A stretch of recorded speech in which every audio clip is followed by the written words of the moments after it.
Hello there, lovely people.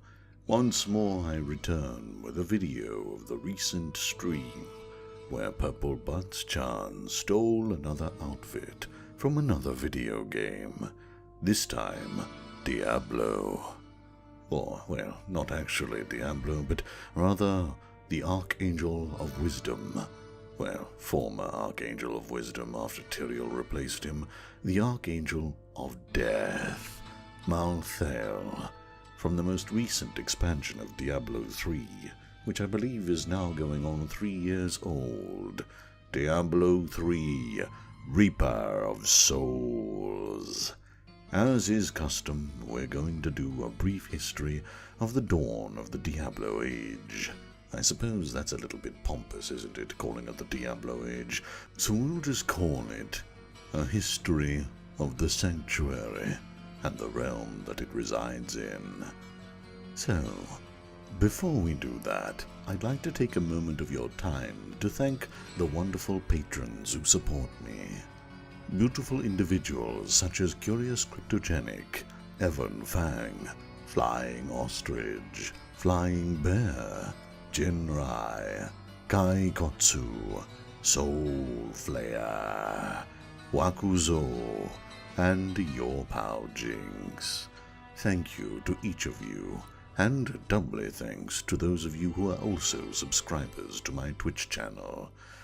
I always forget to point this out, but these little streams you see in the background occur of a Friday evening for me. I am based in Australia. I believe they start at 5 AM EST on Friday. I'm not sure on the specifics, but it's generally 7 PM Australian Eastern Standard Time. So if you wish to tune in to one of these wonderful little costume making streams, fair warning they are quite long, you're more than welcome to come along to my Twitch channel and see me do all of this live. Alternatively, you can wait until afterwards when I release these videos. Why not both? Well then, now that we've got all of that out of the way, and you lovely people have given me your time again, I will never understand why people enjoy watching me, but I'll take it as it comes. Let's begin with the history of the Sanctuary and its realms. Multiple sources, including the wikia and in-game content, have been used to put this together. I hope you enjoy. And now, welcome Deckard Cain, or my poor impersonation of him. Stay a while and listen. Long before the eternal conflict ever became a thing, before the universe itself even existed, there was only one, the one, Anu. Anu existed as a simple pearl, a central point which contained all evil and all good, all possibilities and all dualities. Everything was contained within this mirrored surface. Yet, Anu felt imperfect in its duality, and sought naught but purity in the rejection of its negative aspects. It cast them aside, and they became a separate entity within this glittering gem, a perfected warrior, and a not-so-perfect entity. What Anu had rejected, his cast-off impurities themselves, became the perfection of darkness, forming the first prime evil, Tathamet, a seven-headed dragon of incredible power. This seven-headed dragon declared war on the glittering and pure Anu, who, in turn, sought to destroy that which he had originally cast out himself, that part of him that he could not understand, nor could he tolerate. Within this pearl, which had been all Anu knew for his existence, Anu and Tathamet the Prime Evil did battle. The time of their conflict is not relevant, for no time existed before or during it. In the end, Anu and Tathamet were equally matched, and, facing their final blows together, annihilated each other. The result of their destruction was the creation of the high heavens and of the burning hells, and in between, where the battle took place, pandemonium. There, the eye of Anu, the pearl, rested. Anu's shining spine formed the crystal arches, and from it the high heavens formed.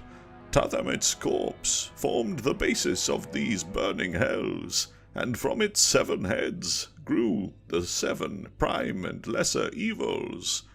Of the angels, the Angiris Council was born, the original members of which were Tyrael, a male archangel of justice, Oriel, a female archangel of hope, Malthael, the male archangel of wisdom, Imperius, a male archangel of valor, Itheriel, a grey-robed male archangel of fate, and Inarius, an archangel of the high heavens. Not known is his place in this, but he himself is one of the main reasons for sanctuaries and our existences. The 7 great evils that spawned from Tathamet were Diablo, the Lord of Terror, Mephisto, the Lord of Hatred, Baal, the Lord of Destruction, Duriel, the Lord of Pain, twin sister of Duriel, and Dariel, the Maiden of Anguish, Belial, the Lord of Lies, and Asmodan, the Lord of Sin. And with both sides' creation, the war, or the eternal conflict, began. A conflict for those who would control the World Stone, which grants the power to rewrite existence at its core. During this great conflict, the Archangel Tyrael ordered that a bastion be built around the object, the World Stone itself kept within a guarded chamber. This stronghold came to be known as the Pandemonium Fortress. Over the course of the conflict, the fortress changed hands between angels and demons many times, and as a result, took on a structural and metaphysical trait of the high heavens and the burning hells. Other outposts were maintained around the fortress as well. However, this state of affairs came to an end when Inarius and his renegades were able to conclude their plan. After eons of battle, the angel Inarius sought to abandon the great conflict. He gathered like-minded angels and, in a surprise twist, like-minded demons. Most notably of those was Lilith, his love, daughter of Mephisto. His renegades stole the World Stone and used it to create their own realm where they would be free of the conflict. They called this realm Sanctuary.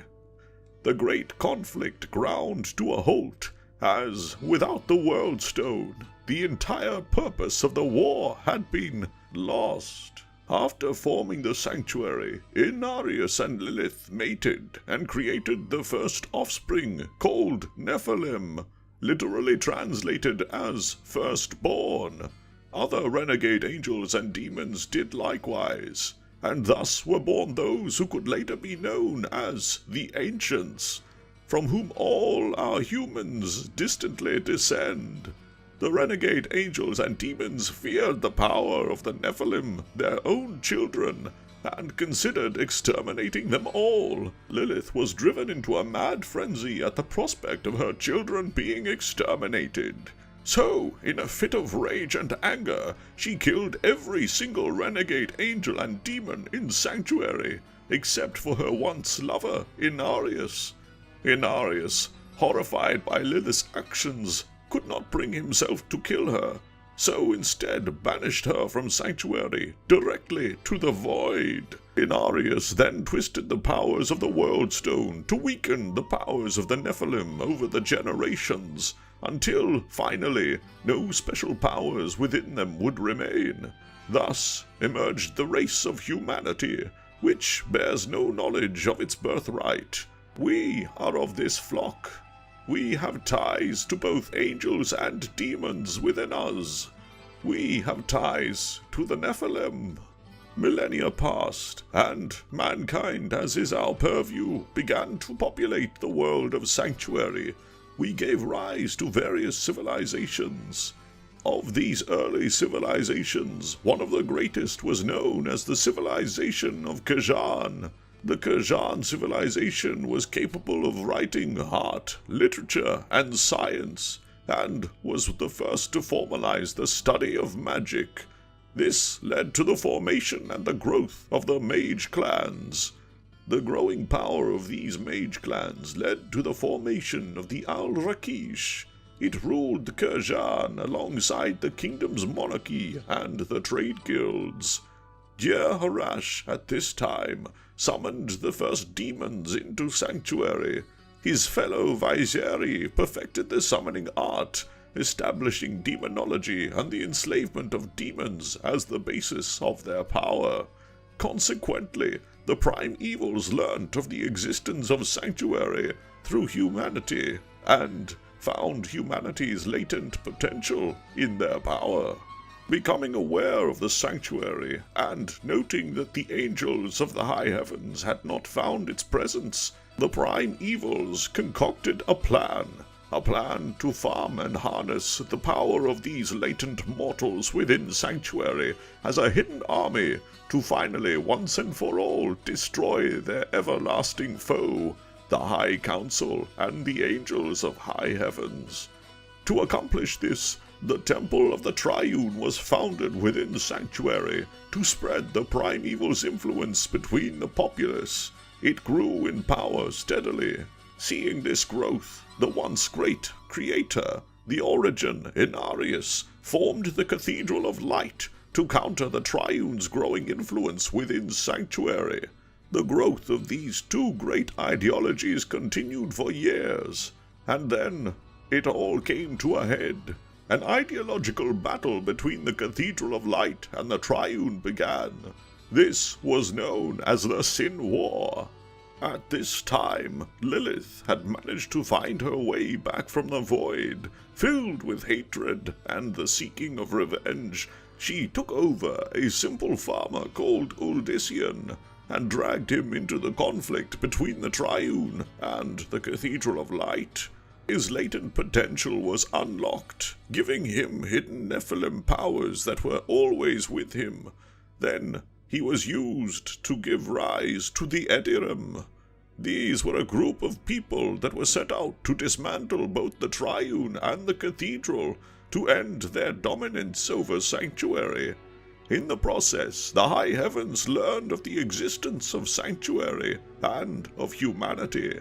Using the World Stone, Inarius, in a grand battle with the Edirium, the Triune, and the Cathedral of Light, banishes Lilith back to the void, and the World Stone is altered, removing Inarius's blanket over humanity's potential. However, the high heavens invade sanctuary, seeking to eradicate the abomination known as humanity. The burning hells then openly invade as well, and thus begins the three-way battle between the heavenly host, the demonic legion, and the Edirim. Uldisian becomes more powerful than any angel or demon after he unlocks his full Nephilim potential, but he realizes he is losing his humanity and decides, in a faithful act, to sacrifice himself and expel both heaven and hell from sanctuary. The release of this energy strips the Edirim of their powers and resets the World Stone to the state that Inarius left it in. The Angelis Council, now aware of sanctuary, voted on the issue of its existence. Tyrael, moved by Uldisian's sacrifice, makes a deciding vote that spares both. The council subsequently made a pact with Mephisto that both heaven and hell would recognize sanctuary as its own realm, and that humanity will be left free to choose their own path between order and chaos. To seal the deal, Mephisto is given Inarius as a slave, to be tortured for all eternity. While I guess it is fitting, considering what he did with his daughter. Thus ended the Sin War, and the memory of it was wiped clean from humanity. Only a select few individuals would recall the events of Uldisian's uprising. Understandably, it's difficult to find much else out about the Sin War, as information from this age has been wiped clean from humanity's consciousness. However, moving on after the Sin War, believing that it was merely a clash of faiths, the majority of the Kyrgyz populace turned away from religion. The land is renamed to Kyrgyzstan in order to distance itself from the previous conflict. More and more people turned to the mage clans for guidance, and thus began the Age of Magic. Mages who retained their memories from the Sin War declared that no mage must ever again summon demons into the world, and that humanity must remain free of angelic and demonic influence. The Vizieri, Enid, and Amuit clans are left as the dominant mage clans, and suppress the popular religions. Although, where power lies, human greed will always show its filthy head. It is discovered that the Vizieri are continuing the practice of demonology. This revelation sparks a series of assassinations and political intrigue aimed at stripping the Vizieri of their power. Finally, the hidden tensions between the mage clans erupts into bloodshed in Kyrgyzstan's major cities. All-out war erupts. These wars were known as the Mage Clan Wars, and in them many lives and many methods were lost. The final battle of the Mage Clan Wars occurred between the brothers Horazon and Bartok and their respective forces. Bartok was slain, and the great city of Vaijun was destroyed utterly. The power of the mage clans was forever broken. Fallout from this conflict occurs as the people turn against the mages. Some mage clans, including the Vizieri, survive, but in a diminished form. Numerous tomes of lore are destroyed, and the Order of the Vishakta is formed to deal with rogue mages. Laws are passed forbidding the use of all magic, and the Age of Magic thus comes to be replaced once more with the Age of Faith, where numerous new religions sprung up. Relative peace reigned during this age. The religions of Zakharum and Akarat, as well as many others, were formed during this time, and the conflicts that arose with the spreading of these teachings too existed here. During this time, enough time had passed without any mention that Nephilim were believed to be extinct, though this is not entirely accurate. Then came the period known as the Dark Exile. Led by the lesser evils, a vast majority of Hell's denizens rose up against the prime evils in a rebellion that culminated in exile. Exile from Hell into Sanctuary. As a result of this coup d'etat, the three brothers were forcibly exiled there. Little did everyone know, but they wanted this.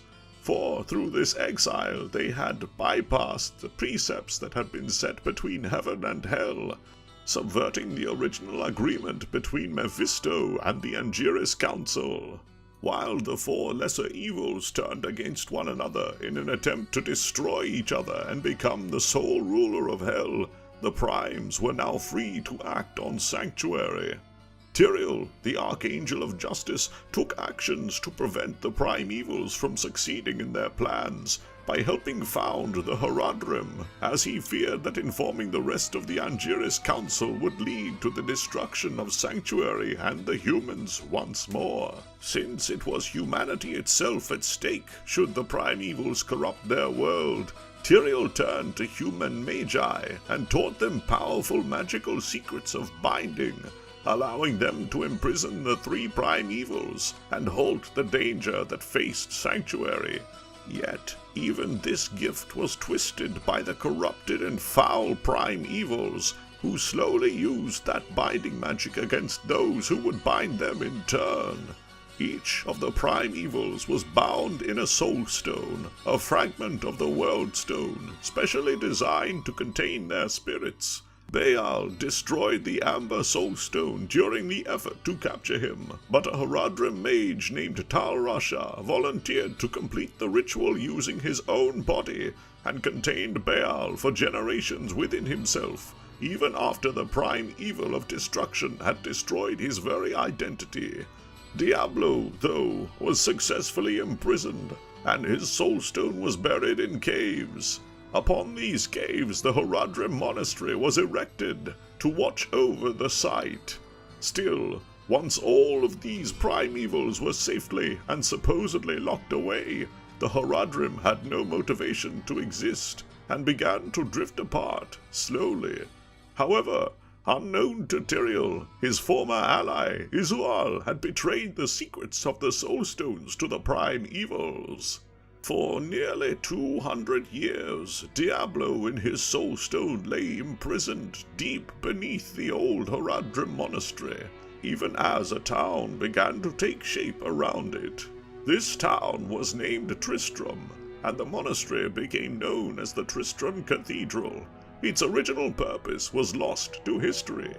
Then came Leoric, a follower of the Zakarum faith. Alongside his grand advisor, Archbishop Lazarus, Leoric settled down and named the grand region of Candaris his kingdom. Tristram became his cathedral. At first, Leoric seemed righteous and noble. Even those who viewed him as a foreigner felt this, because he was a righteous and noble king. Sadly, though, his archbishop was far from a kindly man of the faith, and had been holding the wool over King Leoric's eyes.